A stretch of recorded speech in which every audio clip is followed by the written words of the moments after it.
Today we're comparing this 2015 Lamborghini Huracan to this 2023 Porsche 911 4S. And you know we're gonna race them.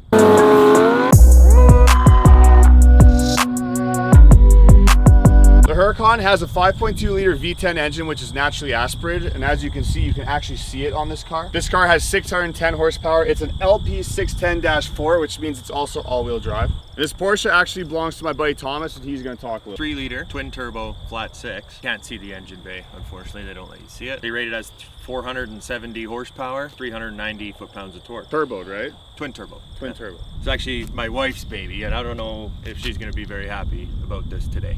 The Porsche has the target top, which you can see it's open right now, whereas the Huracan is just a standard coupe. The Huracan has a dual clutch 7-speed automatic transmission, whereas the Porsche has an 8-speed dual clutch transmission, known as the PDK. This particular Huracan is worth about $280,000 to $290,000 Canadian, whereas this Porsche is worth about, what do you figure, 200,000 Canadian? Both engines are located in the rear, which means they both have a frunk. So Thomas, I want to compare frunk space because I'm actually curious. So here's the frunk on the Huracan. It's about big enough to fit an average carry-on suitcase in, and that's it. I would say close to twice as big, honestly, man. That's probably twice the size. Yeah. So the Porsche has a much bigger front.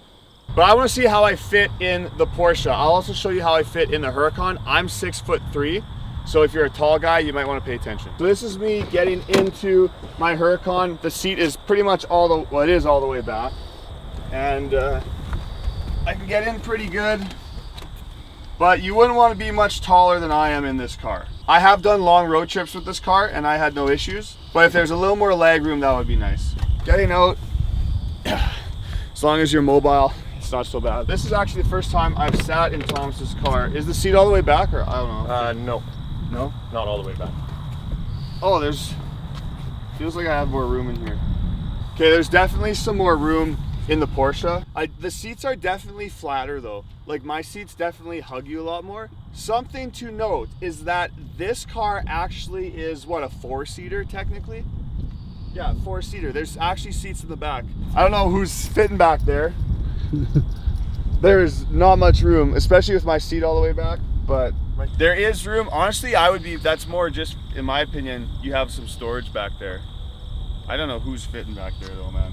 It is kind of cool to have extra seats though. Talking a little bit about the interior, one thing I can see about the Porsche that I already don't like is that the paddle shifts go with the steering wheel.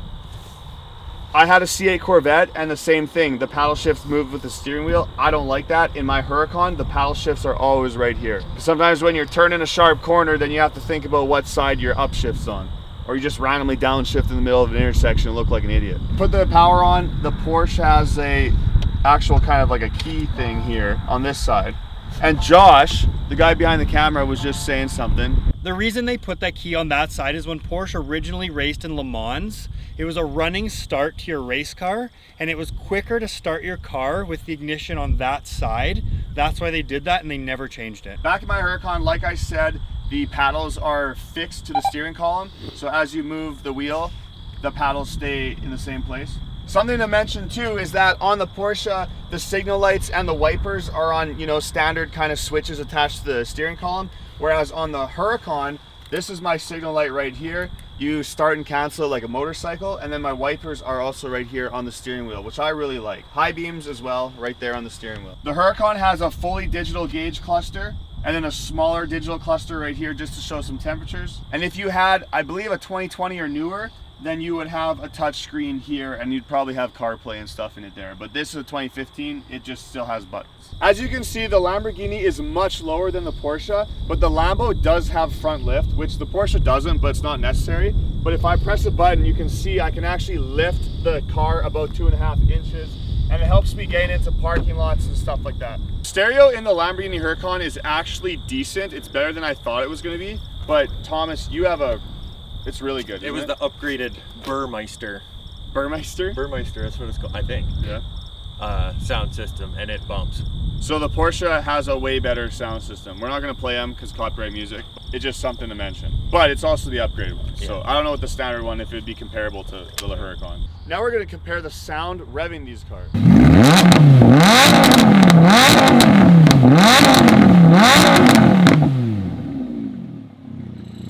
Apparently the valves on the Porsche only open when you're actually on it on the throttle.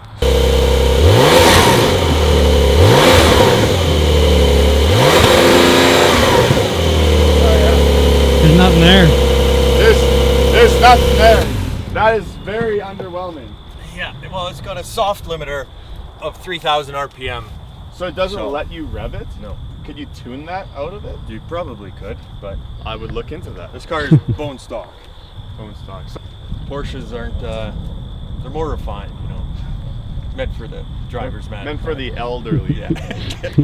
Now we are going to race these cars. We are on a closed road.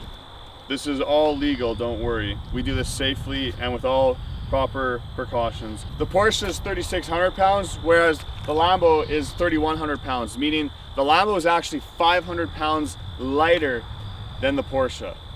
So I think I'm gonna wax you. Guess we'll have to find out. Guess we'll find out. All right, it's time to race on a closed course.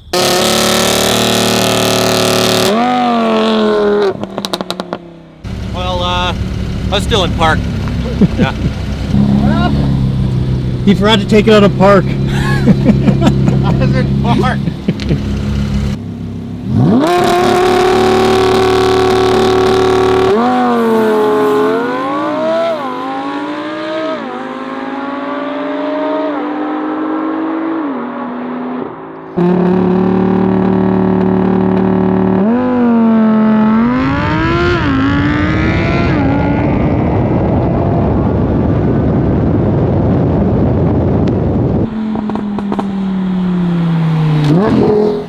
I thought our start was pretty close. I think it was pretty bang on, to be honest.